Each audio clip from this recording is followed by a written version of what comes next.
Já, heyrðu, þá komið að siðrofi í íslensku samfélagi. Það ekkert minna, Jón Gunnar Bernburg. Þú varst með erindum þetta á Þjóðarspegli. Það rétt. Og þú hefur verið að rannsaka þetta lengi, eða ekki?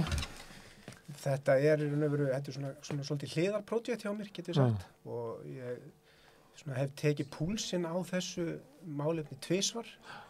Í fyrsta lagi í spurningalistakönnun sem var gerð bara hrunkreppuna 2009-10.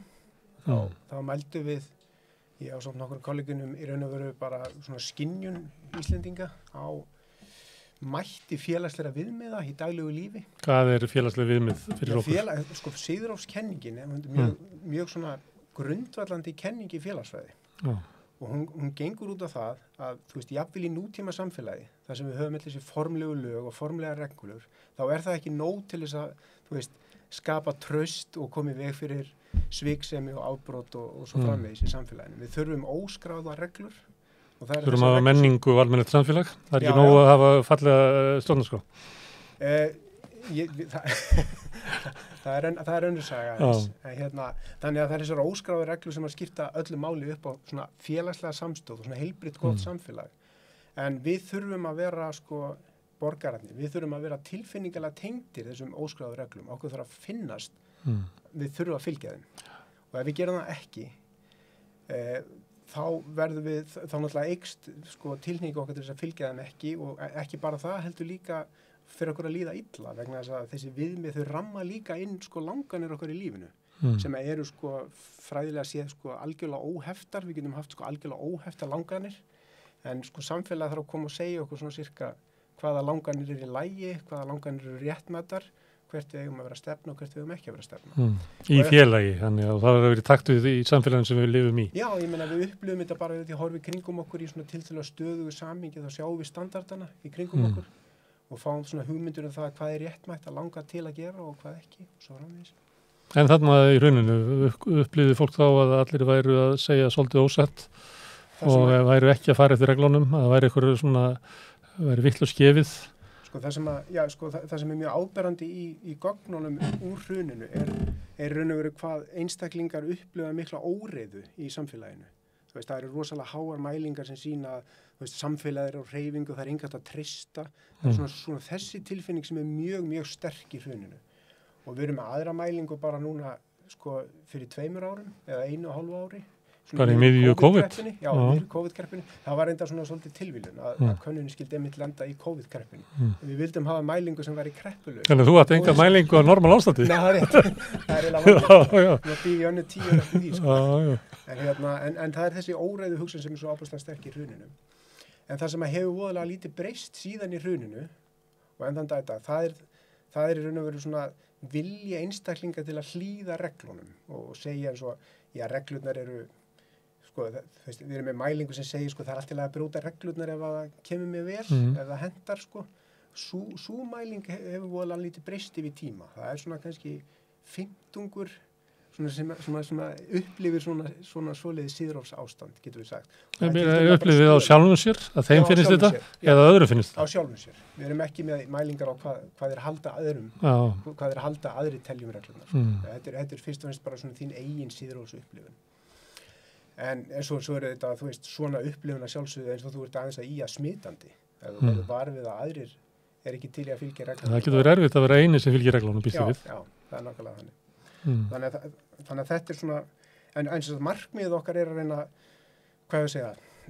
skoða þá þætti sem að draga úr áhrifamætti félagslegra viðmiða.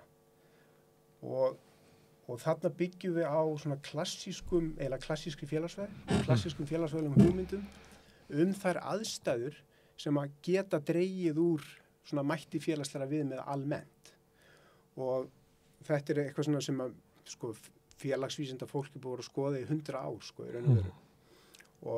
Og fyrsti svona áberandi þátturinn eru hraðar breytingar, hraðar félagslega breytingar. Þegar breytingar eru hraðar þá verða oft viðmiðun okkar úrelt, mjög hratt.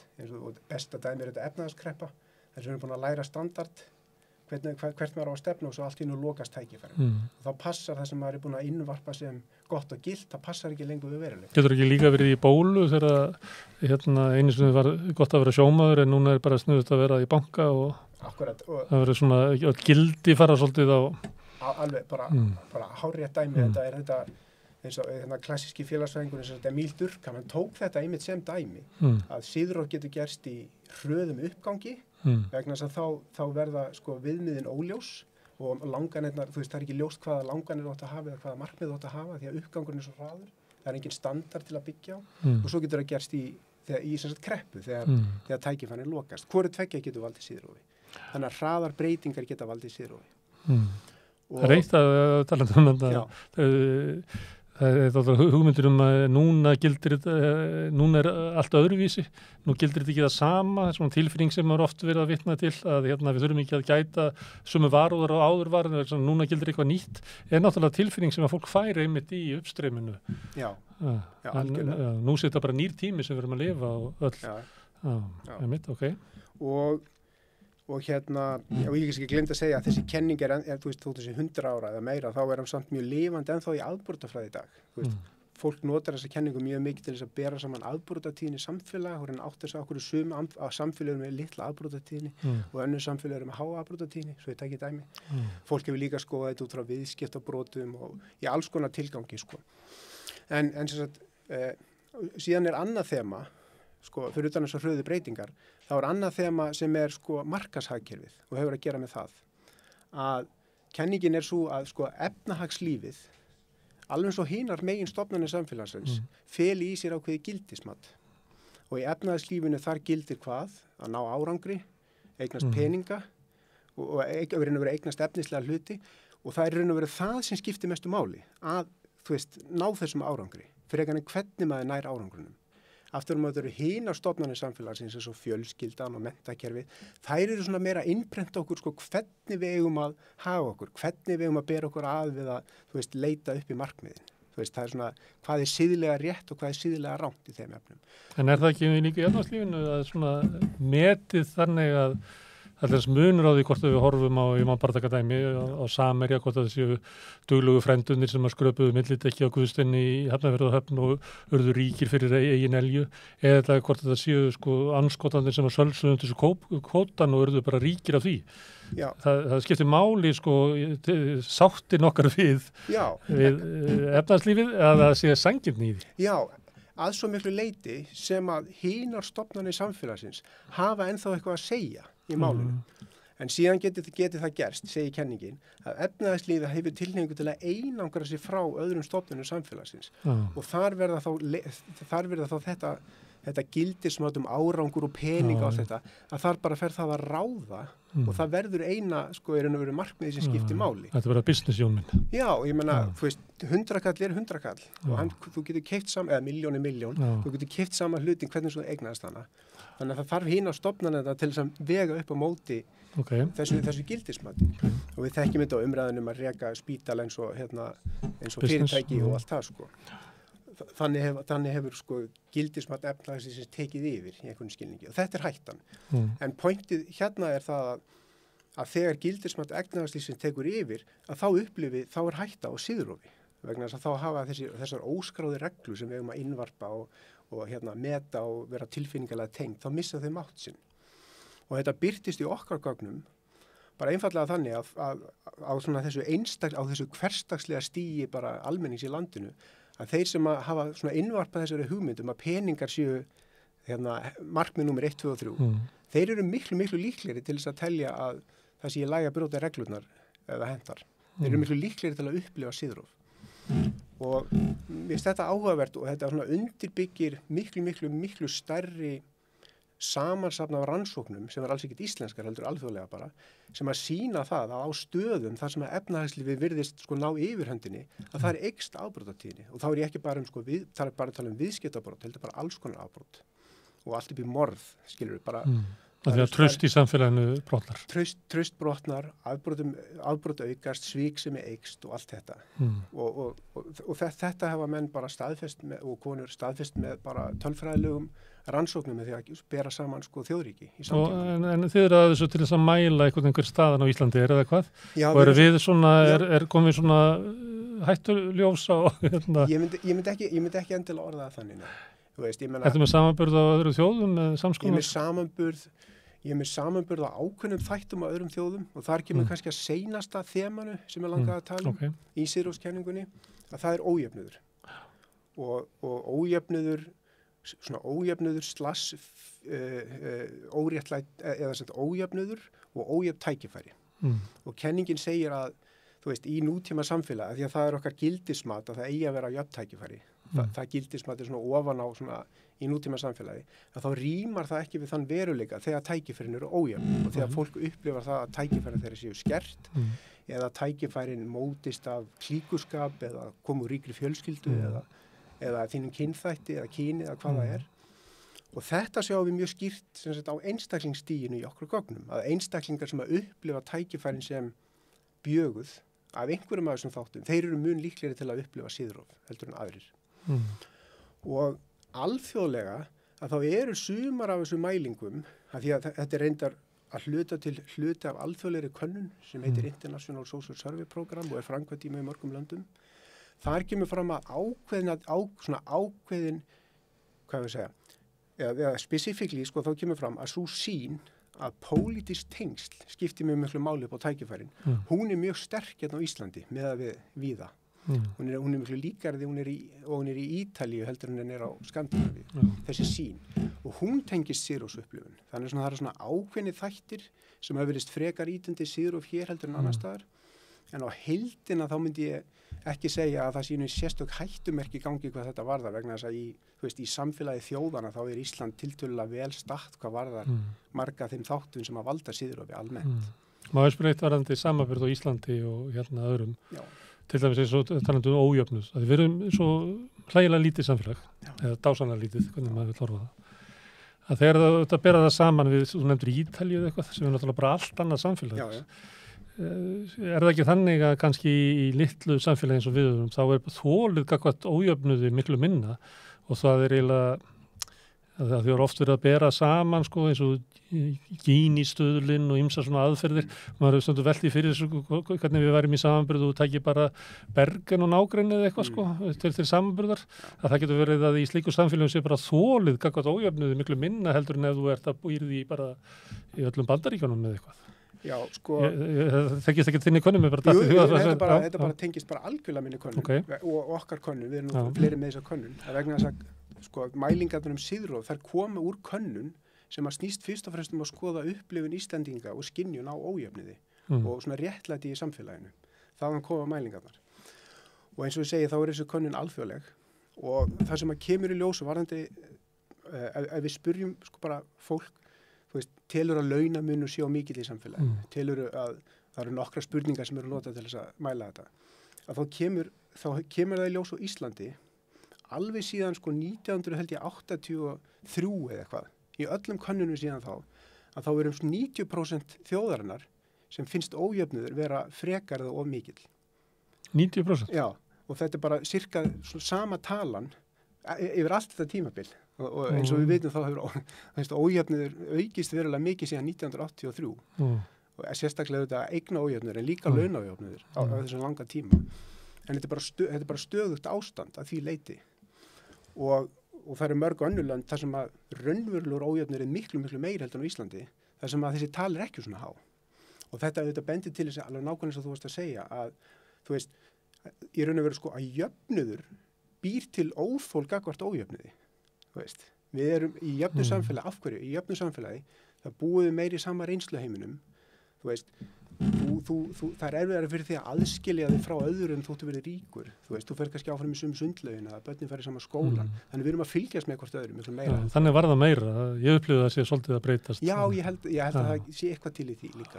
Áður var þeir sem áttu pening, þeir Þau bárust á í útlöndum af því að þótti bara ekki til siðs að gera þetta.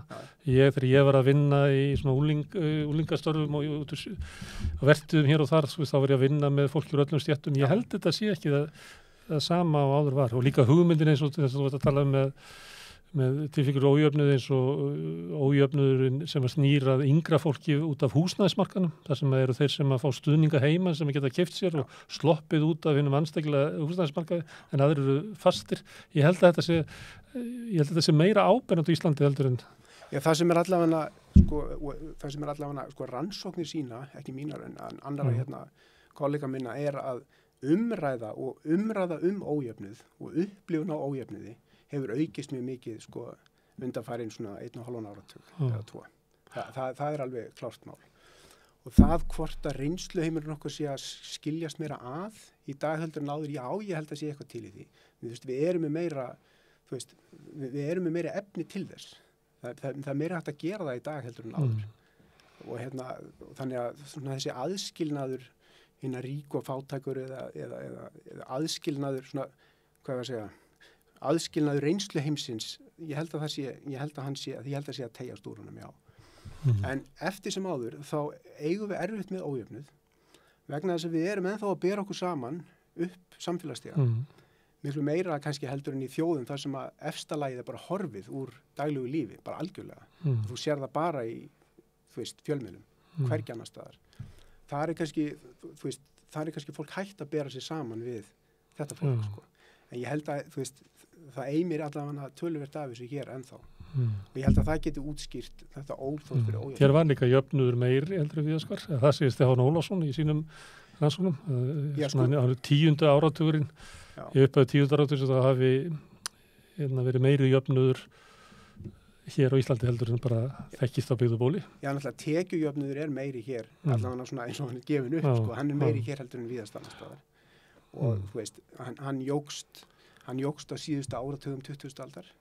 Hann hefur ekki breyst rosalega mikið held ég undanfarin áratug, ekki hinn raunverulegi tekjuójöfnuður, en það er öðru máli farið kannski með eignaójöfnuð, sem er eitthvað sem við gleymum ofta að tala þegar við erum að tala ójöfnuð og hann stundum mikið á tekjur og líka þetta þannig að jöfnuður og ójöfnuður snýst þetta líka lífskjör og ef það dregur úr almannaþjónustu eitthvað svoleiðis, þá auðvitað eykur það líka ójöfnuð þó að það sjáist kannski ekki eins vel í tölunum. Með þeir skrítið þeir eru að hlusta á þig að því að þú ert félagsfræðingur. Þú segir að 90% af fólki alveg frá 83 þá til núna bara upplifir ójöfnuð. Það breytir ekkert félagslega breytinga breytir engu það. Síðan segir 20% af fólki upplifir bara að maður þurfi ekki að fara eftir reglunum og það er bara alltaf þannig. Þannig að þetta er eiginlega ekki félagsfræði, þetta er bara eiginlega svona upplagsfræði. Svo bara þetta fólk er alltaf hana. Samfélagi breytist kannski ekki eins rætt eins og við átt heldur. Maður heldur. Sumt breytist og annað ekki. Við sjáum líka breytingar en ég meina það eru ákveðnar hlutir, það eru ákveðnir hlutir sem að hafa breyst til dæmis síðan í hruninu sem að við höfum kannski ekki haldið en eins og til dæmis efnishyggja hefur aukist. Og svo líka annað sem ég kannski gleymdi að segja áðan líka er að upplifun á bjöguðum tækifærum, hún hefur aukist. Það sé vitlaust gefið. Já, það sé vitlaust gefið. Það hefur aukist síðan í hruninu og það er náttúrulega bara þessi umræða sem hefur átt við stað síðan þá, sem ég held að hljóta að útskýra það. Það er, við erum að stundum tölum við upplifun á viðhorf fólks eins og þau hljóta að endurspegla raunveruleikann mjög auðveldlega, en gluggi flestra á raunveruleikann er náttúrulega bara það sem það sér og les í fjölmiðlum, Þannig að það er oft svolítið langt á milli líka. Þetta er svona túlkun fólks á því hvað heimið það lífir. Já. Og svo túlkun byggir oft á því hvað þú sér í fjölmiðlum mjög mikið. Þegar þú ert að reyna að segja eitthvað svona almennt hvað er að gerast í samfélaginu, Þegar þú biður fólkum að segja þér hvernig eru tækifærin í samfélaginu, á hverju átt að byggja. Þú kannski byggir einhverjum eigin reynslu og við sjáum að þeir sem eru neðar í samfélagsstæðanum upplifa klárlega bjagari tækifæri heldur en þeir sem eru ofar. En það hafa þeir sem eru ofar yfir tilhneigingu til að þakka sjálfu sér fyrir síðan árangur en þeir sem eru neðar hafa tilhneigingu til þess að benda þá á einhver aðra þætti. Þannig að þetta er svona...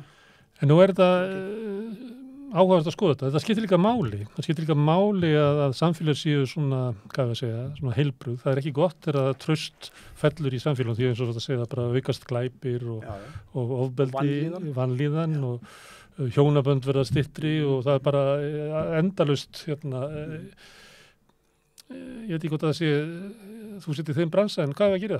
Getum við ekki byggt þetta eitthvað upp?